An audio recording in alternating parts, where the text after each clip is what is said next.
right, and we are back for set number 3, and this time you guys get a little bit of commentary as the rest of the matches have since ended, so I no longer have to manage the disputes. So hopefully y'all are having a great time. Once again, thank you all for joining us today, as you the viewers, of course, are our sponsors. And looks like Clown has found Kate here, first chase of set number 3, as Angels from Cynic is going to be killing against the Eclipse Survivor team here on the Cold Tower. And looks like Clown will continue to pursue Kate here. Throwing out a bottle will get a little bit of slowdown, but a hindered here, but will not be able to get the hit in time, it would seem, as Kate will be able to get the pallet drop. We do see Hex Undying get revealed for a moment there, though, and looks like we will see a vault here, as well as a totem cleanse. So Undying has since gone. The question is, what was Undying protecting? We'll have to wait and see, as first gen popping off here for Eclipse Survivor team. Looks like Clown has left chase with Kate. Instead now going to be in chase with another survivor, but they have a balanced land and make a ton of distance with it. Though looks like they might get cut off here, and this will be the first hit of this set. Setting up the Clown here for a blood favor, blocking off these pallets in the nearby vicinity. And on top of that, we see a sulfuric vial, and that there will first down. Let's take a look and see where the other survivors are at as far as cleansing's concerned. A haunted ground popping off there. So good thing they found the either the blood favor or the Undying first. But looks like a haunted ground will get procced nonetheless. And looks like Survivor is going to be going into hiding for a hot minute here, trying to avoid getting downed by the exposed status effect.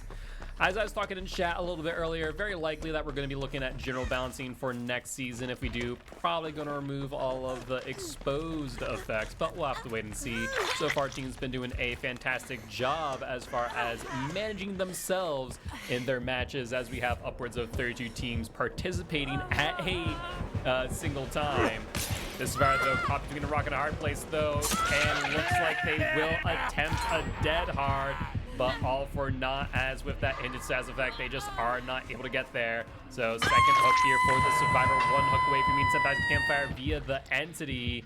And looks like we will have Lori hanging out for the unhook. A kick of the gen, but not a pop goes the Weasel. 2 gens down, 3 remaining. We'll have to see how much further these survivors are able to go. And looks like we do got a deja vu here on the Nia. This survivor here just hanging out. Lori going for the unhook, though looks like Clown coming back here in just a second, wanting to go for the tunnel out, and going for the tunnel out they shall go. This survivor here is going to be in a world of hurt unless they're able to get a body block here in just a second. Keep in mind they do have dead hard, so it's still possible. But gonna get hit by that gas cloud and a bit tripped up to Lori, though, taking the body block here, it would seem, giving the survivor a second chance. But blood favor gonna make things a little bit difficult, as we'll see another bottle coming out. And looks like they will reach the pallet. They'll reach the pallet in time, but they won't go for it. Instead, I think trying to go for a dead hard. And that there will be a down on them. A risky play, just not paying off there. We do see Kate hanging out here. A bottle coming in. Clown trying to stop them from going for flashlight save, and they will do so successfully.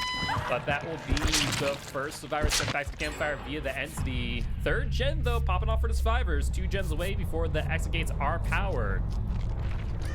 Looking around, seeing what survivors are nearby, but so far looks like survivors are all but hidden from the Clown, though. Kate going out into the open, trying to draw the Clown in, but unsuccessful in doing so, it would seem. Clown just not interested in taking the bait.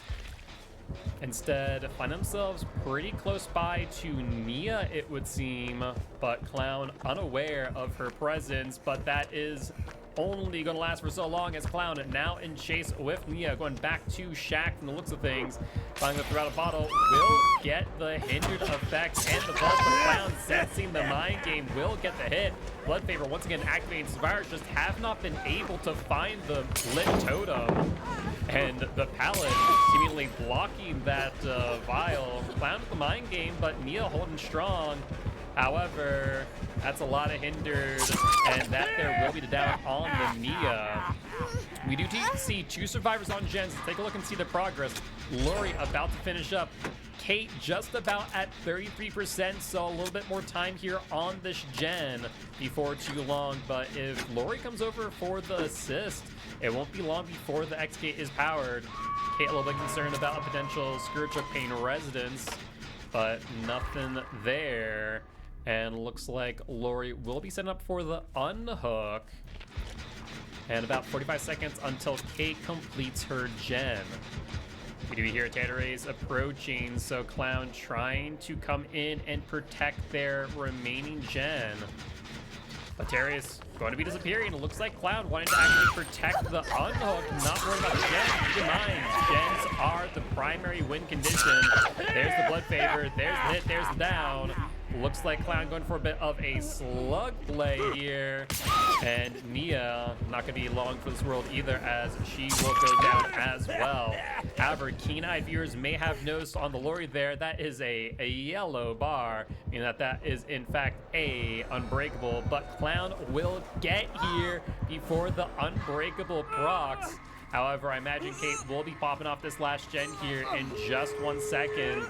5 gens completed. The question is, will Kate be able to escape via the exit gate?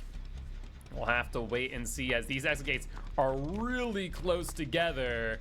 So that is less than ideal for these survivors, but a huge boon for this Clown. But Clown seemingly just going to hang around the hooks here. Maybe a little bit worried about a potential deliverance in play. We do see the Clown get the bottle on K8. Deliverance from the Lori. Clown going to be going back for the Lori, I imagine, as they're going to be trying to get the pickup here on the Nia. And not sure what happened there, but they will be successful on the pickup. Our Clown is here as well and will get the down on Lori. But with that unbreakable, pretty telltale sign of a deliverance, pretty telltale sign of a unbreakable as well. However, I don't think Clown will be able to catch up to the Nia in order to claim a third kill, especially with Kate still healthy on their way for some body blocks. So this is looking like a 2-man out for Eclipse's survivor team, meaning that Eclipse's killer is going to need to get 5 gens completed and a, what was that, 6, 8 hooks, so 9 hooks, I believe. So 9 hooks at 5 gens completed is the bare minimum. Of course, if they get a 3K, I think they will get the win there as well. All right, and we are back for the final game of Qualifier number 3. And Eclipse's killer is going to need to be looking to get a 3K in order to come out victorious here in set number 3. And Clown looking at 2 survivors right now, both of them hindered.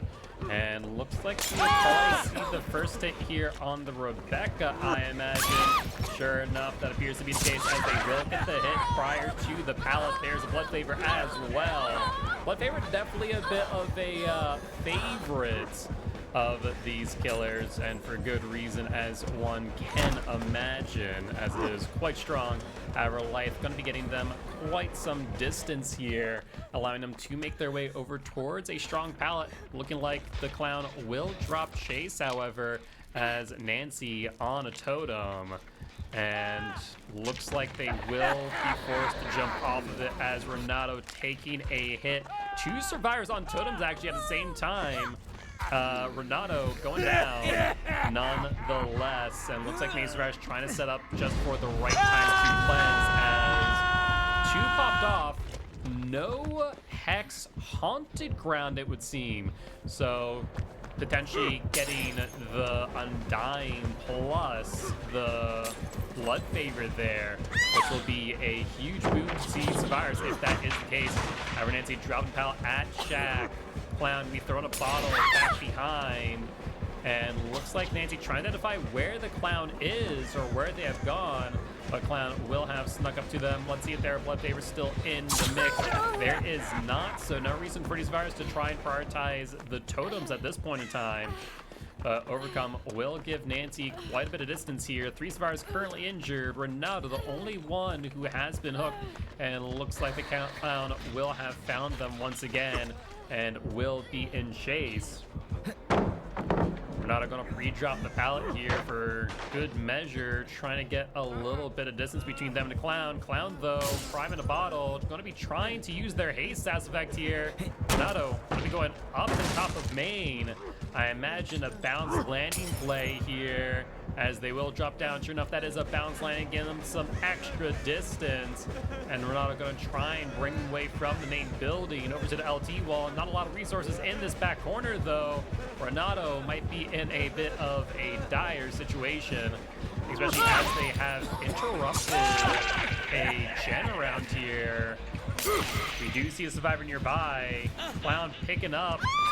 There's the down on the survivor, an unfortunate scenario. And that there will be a first gen for the survivors, but 2 hooks, not a 1 hook away from being sent back to campfire via the entity. Rebecca here about to be put on first hook, and Nancy nearby also injured. Things are looking grim for these survivors. It was a dangerous play, and unfortunately for them, just is not working out in their favor. Especially as now Clown hot on the heels of Renato. Renato once again trying to get back up to the top of main for another bounce landing play, I imagine. Renato not going to go for the bounce lane just yet. Instead, going to vault the window. Going to try and make the most out of their exhaustion perk. We do see Cloud making their way back around, though. Renato having to go through the cloud. Will vault. Cloud going to try and catch up to them. Renato, though, going to be dropping down into the cloud, too. But just barely going to avoid it and make some distance to the next tile. These survivors need to make the most of this play here, because if they don't, it is guaranteed that they will, in fact, lose. 2 gens popping off. Ace going to take the body block for the Renato here. Renato just sucking down the Clown's tonics there, but will stay upright. Ace still nearby as well. And looks like Clown will drop chase with the Renato instead. Now going to go for the Ace. 3rd gen popping off though. Survivor's not going down without a fight. Ace though going wide on the tile. Faking the vault. Clown falling for it. We're going to see more gas bottles going out. But Ace holding strong, not wanting to vault, and now doing so, and vaulting into the cloud, it would seem. Unfortunate for the Ace, as we are going to see them put on hook for the first time here. As far as other perks on the cloud, do you want to take a look real quick? As we do have a forced penance, that's why we did see the Rebecca injured, or rather broken earlier. Other than that, we saw those 2 hex perks, Blood Favor and Undying, and then of course good old Corrupt Intervention. We do see a self-unhook there from the Ace, very likely a Deliverance, and looks like Nancy now the one in chase with the Clown here. As a reminder, they do need to get, I believe, a 3K here in order to secure victory, because Survivors last time got 5 gens completed. They did get 2 survivors out. So going to be interesting to see what the results are here. Nancy, though, in an area without resources. Pallet's already gone. No way they're going to make it to the window. And faking the locker entry. Instead, going to go down outside of main, or outside of basement. And Clown going to drag them further in towards the main building. Let's take a look and see gen progress here. Ace about 75%. And Renato about to complete their gen is looking more and more like a similar result, potentially more survivors out of the exit gates. Right now we're at, what, 3-5 hooks. Ace, now the one in chase. And they'll make their way into the main building. So they were very likely pushed off of their generator. Renato trying to come into the body block, will get it in time. A daring play there by the Survivor team, but it will work out in their favor as Clown is now distracted by the Renato. And looks like Renato going to say, just down me underneath the pallet, this is A-okay by me. Clown now having to think about whether or not they can go for the pickup. Rebecca trying to come in, but with 2 once again. They'll get it! They don't even take the hit! It didn't work out the first time, but will it work out the second as 5 gens are completed. Exit gates are now powered 20 seconds away before they're able to escape via the exit gates. And if they get 3 out this year, it's going to be a win for Cynic. So really well played here by the survivors. Renato going to jump into the locker. And we're looking at the Ace and the Nancy here. Where's the Rebecca? Rebecca on their own exit gate. That there's going to be a 3-man out as I believe that's going to be 3, 5, 6 hooks there for the Clown. And that there, friends, is going to result in Cynic's victory here in round 4 of Qualifier number 3. So GG, well played to both teams. And once again, congratulations to Cynic. And also, once again, thank you all for joining us today. I know it was a bit rough earlier as we did not have any live commentary, but happy I was able to provide some here at the very end.